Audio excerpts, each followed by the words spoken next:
Muy buenas tardes a toda la audiencia que me va a escuchar. A continuación se va a realizar la presentación del proyecto integrador de la materia Nuevo Sistema Acusatorio. Ok, este proyecto tiene como objetivo explicar como todos aquellos puntos del que hubiera pasado si se hubiera hecho tal cosa. Esto basado en el documental que se vio que se llama Presunto Culpable, del cual vamos a basar nuestra exposición. Eh, Se quiere plasmar la importancia del uso de la oralidad, la importancia del nuevo sistema acusatorio de justicia, puntualizando esos aspectos de proceso, principios, participantes, recursos procesales, demás, que se pudieron haber usado. Documental, presunto culpable, tenemos la portada del documental. El contexto, ok. Me gustaría dar un contexto de este documental. Es el caso de un ciudadano en México que es detenido por un homicidio calificado, que es sentenciado a 20 años de prisión. Lo relevante de este caso son muchísimas cosas, pero es que se hace de manera, bueno, su sentencia se dicta a través de un proceso inquisitivo en el cual fue juzgado.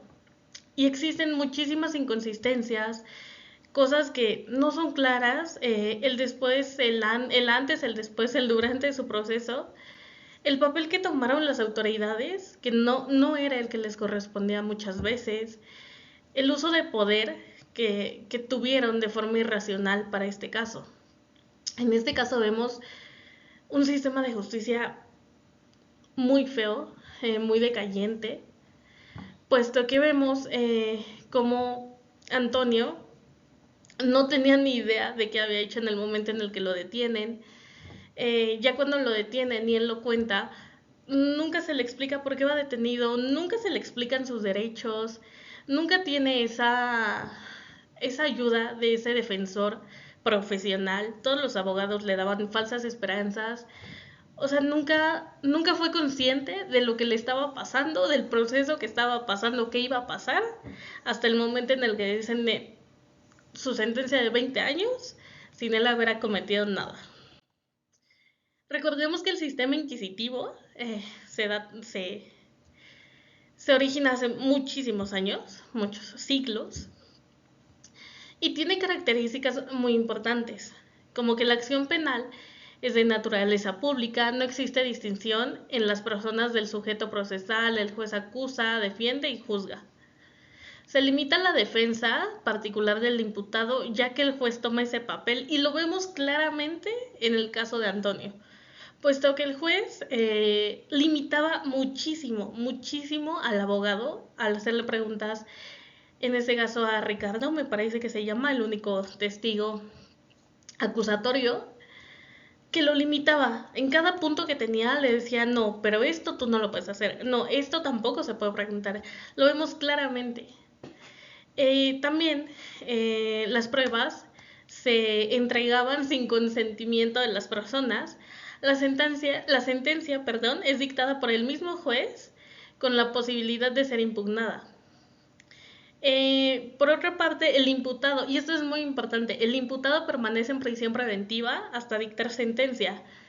¿Qué pasó con Antonio? Desde el momento 1 hasta el momento en el que afortunadamente logró salir después de 3 años, estuvo en prisión, siempre. Y ahora, el sistema penal acusatorio y oral. Este se caracteriza por ser el más nuevo, el que en todo México está en vigencia. Es adversarial, es contradictorio. La etapa de investigación es como la preparatoria, la etapa decisoria queda reservada, para el tribunal de juicio. También es acusatoria, de tal forma que quien sostenga la acusación debe tener pruebas para ello. Las pretensiones, argumentaciones y pruebas que se aporten durante el proceso deben desahogarse en forma oral ante el juez o tribunal. Las sentencias que se emitan, salvo solo unos casos, podrán sustentarse o tienen que sustentarse con el material probatorio que se haya inducido en todo el proceso.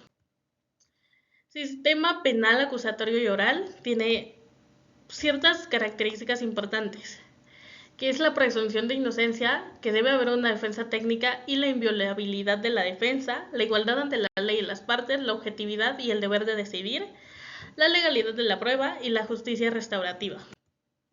Importancia del uso de la oralidad. Chiovenda, en 1922, sostiene que el juicio oral proporciona una mayor economía, sencillez y celeridad, mientras que un proceso escrito, como lo fue el de José Antonio, dura 3 o 4 veces más que un proceso oral, lo cual lo vimos en el documental. La voz es algo que coloca al juez en mejores condiciones para tomar una mejor decisión. Y el juicio oral concentra las etapas procesales de inmediatez entre el juez, las partes y los terceros que participan en el proceso. Ahora, ¿qué hubiese pasado si se hubiera usado? Y se van a explicar ciertos puntos. El debido proceso. El juicio oral se integra por 3 etapas: investigación, etapa intermedia o preparación del juicio y el juicio oral. La etapa de investigación, según el Código Nacional de Procedimientos Penales, se caracteriza por la investigación inicial, la cual no hubo, las técnicas de investigación, los datos de prueba, medios de prueba o pruebas, los actos de investigación, la prueba anticipada, la audiencia inicial o la investigación complementaria. En esta etapa tiene objeto por el ofrecimiento y la admisión de la prueba y depurar los hechos que serán materia de juicio. En esta etapa, el Ministerio Público no debió presentar alguna acusación, ya que la investigación no aportaba elementos para ejercer acción penal contra Antonio. Evidentemente no se recibió una notificación de lo sucedido, ya que Antonio ya estaba en prisión. Muere esa persona, que su nombre era Juan Carlos, me parece, y a las horas detienen a Antonio. El descubrimiento probatorio tampoco sucede hasta un año después, donde Antonio le hace saber al único testigo en contra acerca de la negatividad de la prueba de pólvora que le habían realizado, y él no lo sabía. No existe una audiencia intermedia. En la última etapa, que es el juicio, debemos resaltar los siguientes puntos que existen en este sistema para hacer una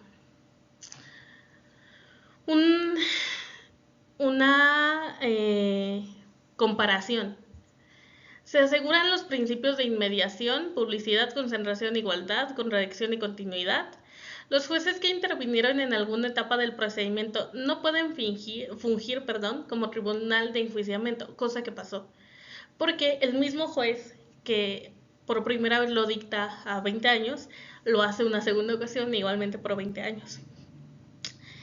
Citación de testigos. No se les permitió declarar a los testigos a su favor. La prueba parcial fue inválida porque no se registró nunca en el expediente. La oralidad del juicio no existió, la emisión del fallo tampoco, hasta que podemos ver que se aparecen estos nuevos abogados a ayudarlo. Los principios aplicables a este caso son varios. El de oralidad, el cual no estuvo y no pudo darle la oportunidad a Antonio de hacer un cambio. El principio de inmediación, que ante el juez de juicio se deben desarrollar las audiencias con los interesados. También se dictó sentencia con base en lo que contenía el expediente. El personal del juzgado escribía solo aquello que entiende, por ende no se transcriben las cosas palabra por palabra. No existió el principio de publicidad en cualquier momento, tampoco el de contradicción, ni el de concentración.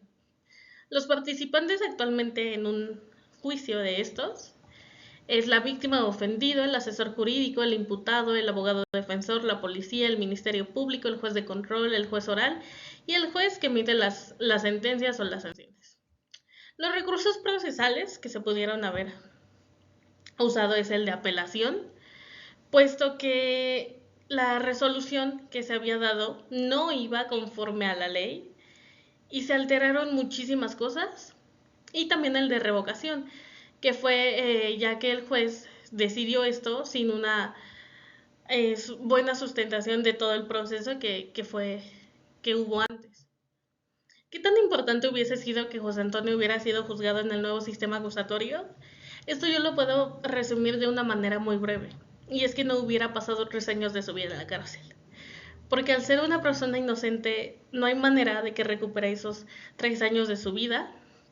Entonces, también existe una afectación económica y emocional para él, para la familia, y esto impacta finalmente en la sociedad.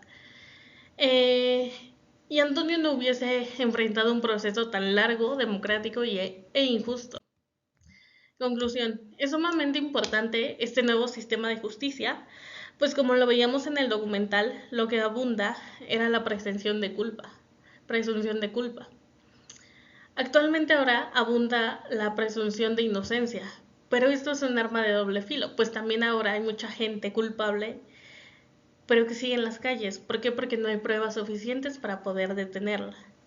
Lamentablemente no nos damos cuenta de la importancia de estos temas, pues muchas veces pensamos que esto solo es de interés de las personas que están en la cárcel o de los abogados, pero no nos damos cuenta que cualquiera de nosotros puede ser alguna víctima de estas injusticias o que podamos enfrentar algún proceso penal. Y se muestran las referencias.